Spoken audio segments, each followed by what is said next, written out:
మాజీ ఎమ్మెల్యే వల్లభనేని వంశీ గారికి మళ్ళీ ఆరోగ్యం సీరియస్ అయింది. సో ఆయన ఈరోజు గుంటూరులోని జీజీహెచ్ ఆసుపత్రికి తీసుకొని వచ్చారు. మనం మొన్న కూడా మాట్లాడుకున్నాం. కంకిపాడ ఒక పోలీస్ స్టేషన్లో ఆయన పోలీస్ విచారణలో ఉండగానే ఫుల్గా వామిటింగ్ చేసేసుకున్నారు. ఆరోగ్యం బాగోలేకపోతే హుటాహుటిన ఆయనను కంకిపాడులోని ఒక ఆసుపత్రికి తీసుకెళ్లారు. ఆయనకి ఇబ్బందిగానే ఉంది, ఇంకో పెద్ద ఆసుపత్రికి రెఫర్ చేస్తారు అనే వార్తలు వచ్చే కానీ రెఫర్ చేయలేము. మళ్ళీ రిమాండ్ కోర్టుకి జైలుకి తీసుకెళ్ళిపోయారు. ఈరోజు మళ్ళీ ఆయనకు సీరియస్ అయింది. మళ్ళీ గుంటూరు జీజీహెచ్ ఆసుపత్రికి తీసుకొని వచ్చారు. ఆయనకు ఆరోగ్యం బాగోలేదనగానే వాళ్ళ భార్య గారు పాపం పరిగెత్తుకుంటూ ఆసుపత్రి దగ్గరికి వెళ్ళారు. ఆ మేడంని కూడా లోపలికి అలో చేసినట్లయితే లేదు, తర్వాత అలో చేస్తారేమో తెలియదు.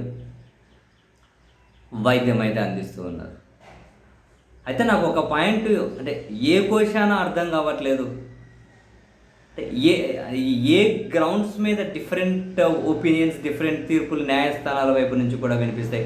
సరే, పోలీసులు అయితే ఎవరి అధికారంలోకి వస్తే వాళ్ళ వైపు ఉంటారు, కానీ న్యాయస్థానాలు కూడా అలాగే ఉంటాయా? లేకపోతే న్యాయస్థానాలు ఒకే అంశం మీద విభిన్న తీర్పులను మనం చూసాం.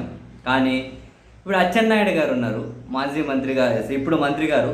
ఇంతకుముందు తనని ఆ ఈఎస్ఐ కేసుకు సంబంధించి అరెస్ట్ చేస్తే అచ్చెన్నాయుడు గారికి ఆ ఫైల్స్ రిలేటెడ్ ఒక ఇష్యూ అని ఉంటే దానికోసం ఒక ప్రైవేట్ ఆసుపత్రి, రమేష్ ఆసుపత్రి, ఒక ప్రైవేట్ ఆసుపత్రిలో 54 రోజుల పాటు, అంటే అచ్చెన్నాయుడు గారు అరెస్ట్ అయ్యారు, అలా రిమాండ్కి ఇచ్చారు, ఆరోగ్యం బాగోలేదని ప్రైవేట్ ఆసుపత్రి రమేష్ ఆసుపత్రిలో చేర్పించారు.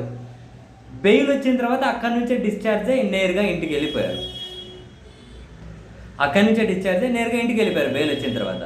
అంటే 54 రోజులకు పైగా తాను ఆసుపత్రిలోనే ఉన్నాడు, ప్రైవేట్ ఆసుపత్రిలో.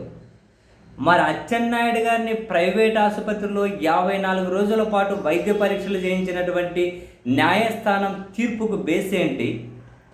ఇదే వల్లభనేని వంశీ గారిని ఒక ప్రభుత్వ ఆసుపత్రిలో కూడా 24 గంటలు కూడా చేర్చుకొని వైద్యం అందించకూడదు అని చెబుతున్నటువంటి తీర్పు ఏంటి?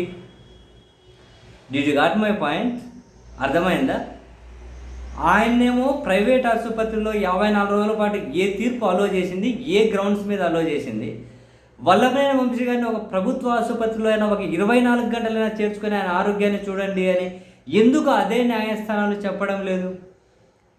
లాయర్లు డిఫరెంటా? జడ్జీలు డిఫరెంటా?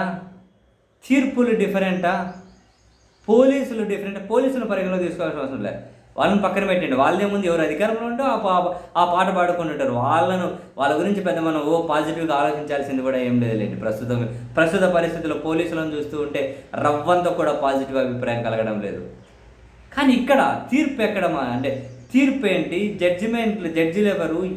అసలు ఏ గ్రౌండ్ మారుతూ ఉంది అని వ్యాలిడ్ ప్రశ్నే కదా, వ్యాలిడ్ పాయింటే కదా, వ్యాలిడ్ డిస్కషనే కదా.